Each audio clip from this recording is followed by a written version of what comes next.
Hello viewers, welcome to miracle world YouTube channel. నేను మీ మనుశ్రీ. మనం ఇప్పుడు వినబోయే కథ మాట్లాడే గాడిద. కథ పేరు చూసి గాడిద మాట్లాడటం ఏమిటని ఆశ్చర్యపోతున్నారా? అవునర్రా, నిజంగా గాడిద నిజంగానే మాట్లాడింది. ఒకసారి అక్బర్ చక్రవర్తితో మాట పట్టింపు వచ్చి బీర్బల్ గాడిదతో మాట్లాడించటమేగాక గాడిదతో పుస్తకం కూడా చదివించాడు. ఇప్పుడు మీకు ఆ కథనే చెప్పబోతున్నాను. ఒక రోజున అక్బర్ బీర్బల్లు సభలో ఉండగా ఒక వ్యాపారి ఒక గాడిదను తీసుకుని వచ్చాడు.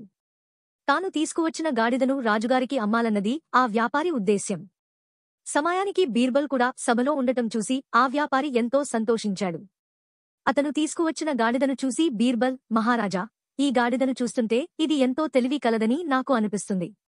మనం కొంచెం శ్రద్ధ తీసుకుని ఈ గాడిదకు వ్రాయటం, చదవటం నేర్పిస్తే గాడిద నేర్చుకుంటుందని నాకు అనిపిస్తుంది అన్నాడు. అంతే, అక్బర్ ఆ మాటనే పట్టుకున్నాడు. అయితే బీర్బల్, ఈ గాడిద చాలా తెలివైనది అని అంటావు అవునా అని అడిగాడు మహారాజు. అవును మహారాజా అన్నాడు బీర్బల్. మనం కొంచెం ఓర్పుగా చెబితే ఈ గాడిద చదవటం, వ్రాయటం నేర్చుకుంటుందని అంటావు అవునా అని అడిగాడు అక్బర్. మళ్ళీ అవునని చెప్పాడు బీర్బల్. వెంటనే అక్బర్ చక్రవర్తి ఓ నిర్ణయానికి వచ్చారు. ఆ వ్యాపారి దగ్గర గాడిదను కొన్నాడు. ఆ గాడిదను బీర్బల్ చేతిలో పెట్టాడు. రాజుగారు గాడిదను కొని తనకు ఎందుకు ఇస్తున్నాడో బీర్బల్కు అర్థం కాలేదు.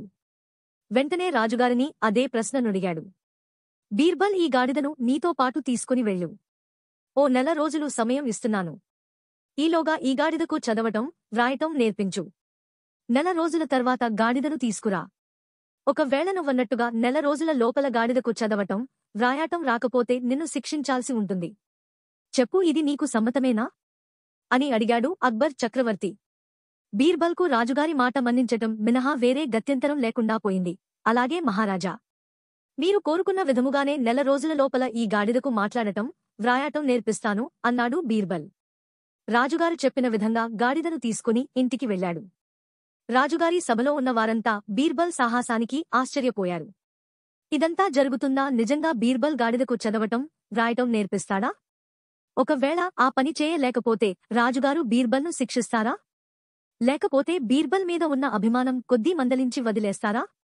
అసలు జంతువులు ఎక్కడైనా మాట్లాడతాయా? మాట్లాడటమే రాని జంతువుకు బీర్బల్ చదవడం, వ్రాయడం ఎలా నేర్పిస్తాడు? బీర్బల్కు ఈసారి ఎలా అయినా శిక్ష తప్పదు అని ఓ వర్గం వారు. ఇంతకు ముందు కూడా ఎన్నోసార్లు ఇలాంటి చిక్కు సమస్యలను బీర్బల్ ఎంతో తెలివిగా పరిష్కరించాడు. అలాగే ఈసారి కూడా ఎంతో తెలివిగా ఈ సమస్యను పరిష్కరిస్తాడు అని మరొక వర్గం వారు. ఈ విధంగా సభ రెండుగా చీలిపోయింది. ఒక వర్గం బీర్బల్కు అనుకూలంగా ఉంటే మరొక వర్గం బీర్బల్కు వ్యతిరేకంగా ఉంది. ఈ విధమైన ఊహాగానాలతో నెల రోజులు గడిచిపోయాయి. గాడిదను రాజుగారి సభకు ప్రవేశపెట్టే రోజు దగ్గరకు వచ్చింది. గాడిదతో సహా బీర్బల్ రాజుగారి సభకు హాజరయ్యాడు. బీర్బల్, గాడిదకు వ్రాయటం, చదవటం వచ్చినదా? కుతూహలంగా అడిగాడు అక్బర్. చిత్తం మహారాజా అన్నాడు బీర్బల్. బీర్బల్ సమాధానానికి సభలో ఉన్నవారంతా ఆశ్చర్యపోయారు. గాడిదకు నిజంగా చదవటం, వ్రాయటం వచ్చిందా? ఎప్పటిలాగే ఈసారి కూడా బీర్బల్ ఏదో చమత్కారం చేస్తున్నాడు. బీర్బల్కు ఈసారి శిక్ష తప్పదు. ఈ విధంగా తమలో తాము మాట్లాడుకోసాగారు. బీర్బల్, నువ్వు చెప్తున్నది నిజమేనా? గాడిద నిజంగా చదువుతుందా అడిగాడు అక్బర్ చక్రవర్తి. ఏది అయితే గాడిదతో ఏదైనా చదివించు అడిగాడు అక్బర్ చక్రవర్తి. వెంటనే బీర్బల్ ఒక పుస్తకం తీసుకుని గాడిద ముందు పెట్టాడు. సభలో ఉన్నవారందరూ ఆశ్చర్యపోయేలా గాడిద తన నాలుకతో పుస్తకంలో పేజీలు తిప్పటం మొదలుపెట్టింది. ఆ విధంగా తిప్పుతూ 3వ పేజీకి రాగానే గట్టిగా చదవటం మొదలుపెట్టింది. ఇదంతా చూస్తున్న అక్బర్ చక్రవర్తి, సభలో ఉన్న మిగతావారు ఆశ్చర్యంతో ముక్కున వేలు వేసుకున్నారు. అద్భుతం, నిజంగా అద్భుతం బీర్బల్, నీవు చాలా గొప్పవాడివి. నిజంగా నువ్వు అన్నట్టుగానే సాధించి చూపించావు. నీకు మంచి బహుమానం ఇచ్చి సత్కరించాలి అంటూ బీర్బల్ని ఎంతగానో మెచ్చుకున్నాడు రాజుగారు. బీర్బల్ చిరునవ్వుతో ఆ ప్రశంసలు స్వీకరించాడు. అది సరే బీర్బల్, ఇంతకీ ఆ గాడిద ఏమంటున్నది అని అడిగాడు మహారాజు. అది ఏమంటున్నదో తెలియాలంటే మనకు గాడిద భాష తెలియాలి మహారాజా అన్నాడు బీర్బల్. అంతే, అక్బర్ చక్రవర్తికి బీర్బల్ చేసిన చమత్కారం ఏమిటో అర్థం అయ్యింది. సరే, మనకు గాడిద భాష తెలియదు కాబట్టి గాడిద ఏం మాట్లాడుతుందో మనకు తెలియదు. ఆ విషయం ప్రక్కన పెట్టు. కాని గాడిద ముందు పుస్తకం పెడితే పేజీలు తిప్పుతుంది. అక్కడక్కడా ఆగి పుస్తకం చదువుతున్నట్టు అరుస్తుంది. చెప్పు బీర్బల్, నువ్వేం చేస్తావు?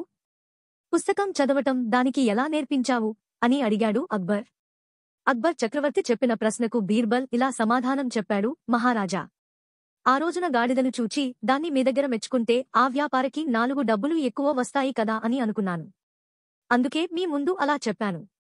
మీరు వెంటనే 1 రోజులు సమయం ఇచ్చి గాడిదకు చదవటం, వ్రాయటం నేర్పించమని చెప్పారు. జంతువులతో మాట్లాడించడానికి నాకు ఎలాంటి ఇంద్రజాల విద్యలు తెలియవు, కాని ఇప్పుడు మీరు ఒప్పుకుంటున్నారు గాడిద పుస్తకం పేజీలు తిప్పుతూ చదువుతోందని, కాబట్టి నేను అసలు విషయం చెప్పేస్తాను. తీరా అసలు సంగతి విన్నాక మీరు నన్ను శిక్షించకూడదు అన్నాడు బీర్బల్. అక్బర్ అందుకు అంగీకరించాడు. మహారాజా, గాడిదను ఇంటికి తీసుకుని వెళ్ళాక ఒక రోజంతా దానికి ఏమీ పెట్టలేదు. దాంతో అది ఆకలితో నకనకలాడిపోయింది.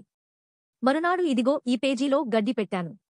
అంతే, అసలే ఆకలి మీద ఉంది. దానికి తోడు పుస్తకంలోంచి గడ్డి కనిపిస్తుంది. ఇంకేముంది, గబగబ పుస్తకం తెరచి మొదటి పేజీ తీసి అక్కడ పెట్టిన గడ్డిని తినేసింది. మరునాడు 2వ పేజీలో గడ్డి పెట్టి గాడిద ముందు పెట్టాను. పుస్తకం దాని ముందు పెట్టగానే దానిలో గడ్డి పెట్టి ఉంటానని గాడిద అనుకోవడం మొదలుపెట్టింది. దాంతో 2వ రోజు కూడా పుస్తకం దాని ముందు పెట్టగానే గబగబా మొదటి పేజీ తిప్పింది. దానికేమీ కనిపించలేదు. వెంటనే 2వ పేజీ తిప్పింది. ఈసారి అక్కడ గడ్డి కనిపించింది.